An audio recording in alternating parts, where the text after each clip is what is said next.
পিরোজপুরের উত্তরের উপজেলা নাজিরপুরের গাওখালীর সোনাপুর গ্রাম। পা রাখলে চোখ পড়ে নদী বিলে ছড়িয়ে থাকা দিগন্তজোড়া কচুরিপানায়। দৃষ্টিকে করে প্রশান্ত। এই কচুরিপানায় এই এলাকার নিম্নবিত্তদের আয়ের উৎস। কচুরিপানা সংগ্রহকারীদের তালিকায় আছেন গৃহবধূরাও, বাদ যাননি শিক্ষার্থীরাও। ডিঙ্গি নৌকার মাধ্যমে তারা সংগ্রহ করেন পানা। খুবই লাভজনক। আপনার এখানে তো পণ্য ক্রয় করতে হয় না, নিজের থেকে খালবিলে পাওয়া যায়। কচুরিপানাগুলো বা কাটা থাকলে সেগুলো শুকো দিলে তো আমি আবার কলেজ টাইম শেষ করে এসে ওটা বাসায় নিচ্ছি। তো ওইটা আমি শুকানোর পরে বিক্রি করছি, ওখান থেকে অনেক আমি টাকা পাই। মনে করেন যে আমার অনেক সুবিধা হচ্ছে, অনেক সুবিধা। মাঘ থেকে জ্যৈষ্ঠ মাস পর্যন্ত ভরা মৌসুম থাকলেও এর সংগ্রহ চলে বছর জুড়েই। কাটার পর শুকাতে প্রায় 5 থেকে 6 দিন লেগে যায়, এরপরে বিক্রি।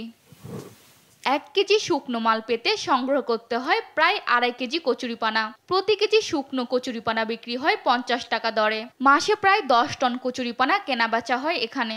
রোদ্দুর হইলে বেশি দিন লাগে না, 5 দিনেও শুকান যায়। রোদ্দুর নইলে 15 দিনও লাগে শুকাইতে। মাসে ধরেন 6,000-7,000 টাকা করা যায়। দৃষ্টিনন্দন ফুলদানি, ব্যাগ, টুপি তৈরির কাঁচামাল হিসেবে কচুরিপানা বিশ্বের 25টি দেশে রপ্তানি হচ্ছে।